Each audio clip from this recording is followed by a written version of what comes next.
Hello everybody. Today I'm going to do something that I thought I would never do, and that's give up my secret on how to put a finish on the plain bodies and frogs. Let's take a look at it. The plane I'm going to use is this old Bedrock 604. The body of this plane has, I would estimate, maybe 25% of its Japanning left. I've already put it in the deep sink, scrubbed it with some soap and a brush to get it down to what you see right here. So that Japanning is definitely not looking all that good. So when they're like this, what I do is I completely strip them down and replace it. The frog, on the other hand, probably has 90% of its Japanning. So the way I'm going to take care of that is different than the way I'm going to do the base. And while we're at it, we might as well take a look at all of the 604 parts, so you'll be able to see the total transformation of this plane to where hopefully it's going to look more like something like this. This is number 3 that I just finished, and she's a real beauty. 100% original shiny Japanning, original orange on the lever cap, replacement tote decal. I mean, this is a really nice plane. So what I'm going to do next is strip the paint off. The first thing I do in stripping the old finish off is scrape it.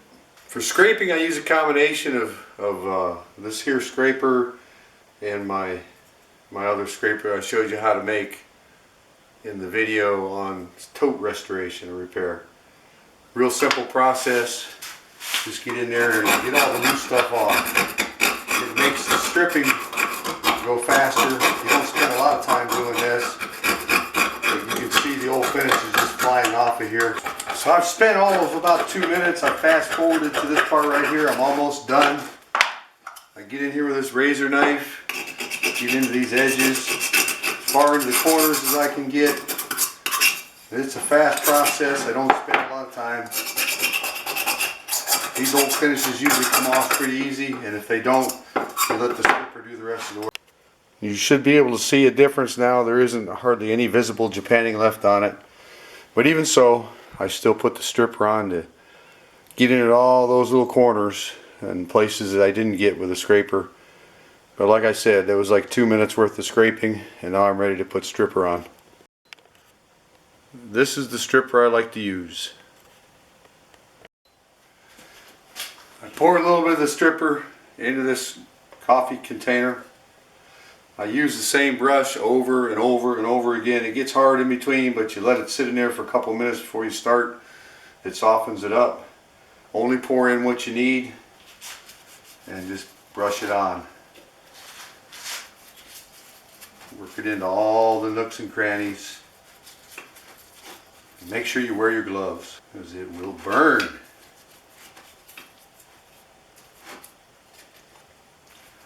That's it.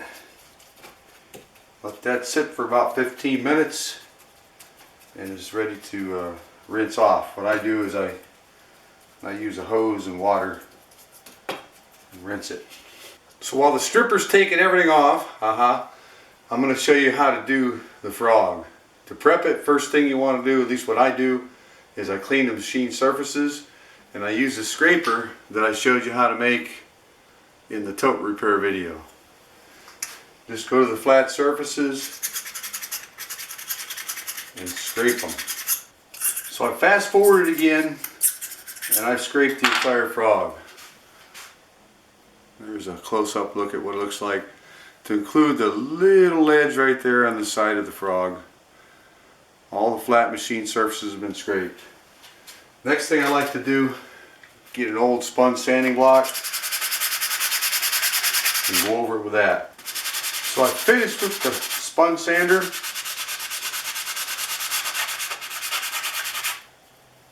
And here's what it looks like.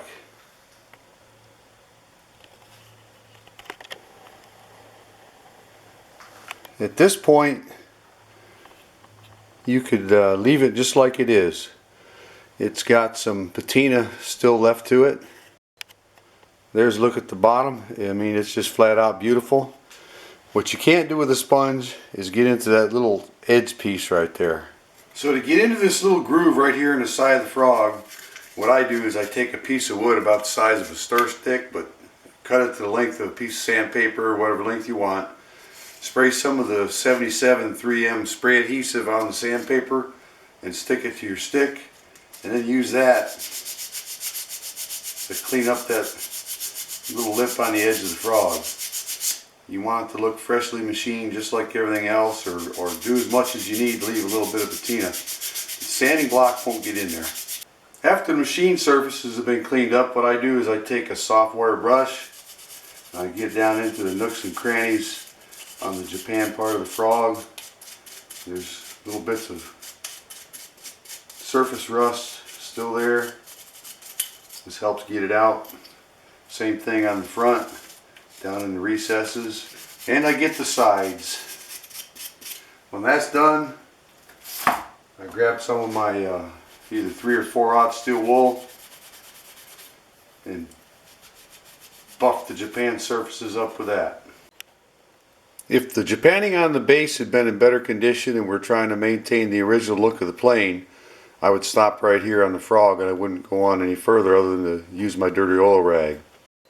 Because after seeing it cleaned up, you know, we've got quite a bit of Japanning left. Most of the loss is down there at the base and on the sides.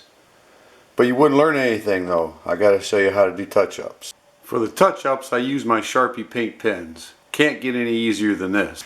Behold the magic of how it's done. Just like using a coloring book. Make sure you overlap the new touch-up with the old Japanning.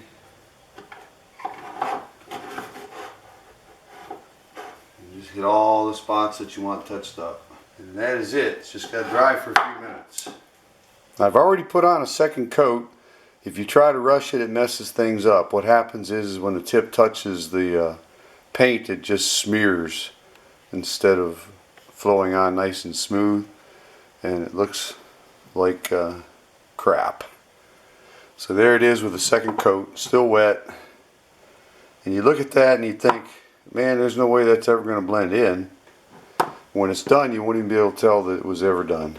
So while I was playing with the frog, you had the base that I'd put the stripper on. I've rinsed the stripper off, scrubbed it, you know, some hot soapy water, and there really isn't any sign of Japanning left on it. You won't see it till I put it into my my bead blaster, and then you'll see little nooks and crannies where it might be, but I want to get it all off. So next thing I do is I just go over real quick with a wire brush. Don't need to show you how to do that. And then it's going to go into the bead blaster. Before I put the base into the bead blaster, I scrape it, and then I use an old worn piece of 150 paper in my sponge sander and clean it up just like we did the machine surfaces on the frog. Now you can see it still looks like there's some patina on this thing. It isn't down to brand new shiny looking like it would be if it were lapped. And here you can see the before and after contrast of what it was to what it is after the scraping. Now you can stop right there if that's the look that you like, or you can lap it and then it'll look even better. But for this plane I decided to go with lapping. And the reason why is because I'm totally redoing the Japanning. So why not lap this one so it's looking really good. And with the sides and bottom looking really good, I want to tape them off before I put them in the bead blaster. This is what it looks like all prepped for the finish. It's been blasted. Then I went back over it with a small wire brush. I took little tiny pieces of paper towel and dental pick and stuffed it into all the threaded holes that you don't want to get paint into. Taped off the frog bed, and now it's ready for a finish. I do my finishing in my high-tech paint booth. There it is.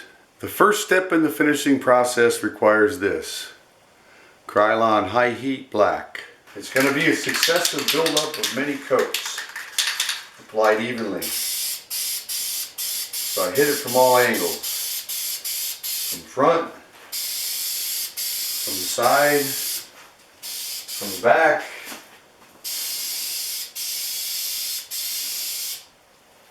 And that's it for the first coat. Instead of turning my cans upside down and spraying out good paint, I just wipe the tip off and never have a problem. Here's a closer look at the first coat. This stuff dries pretty fast. What I do is I turn my fan on and speed the process up.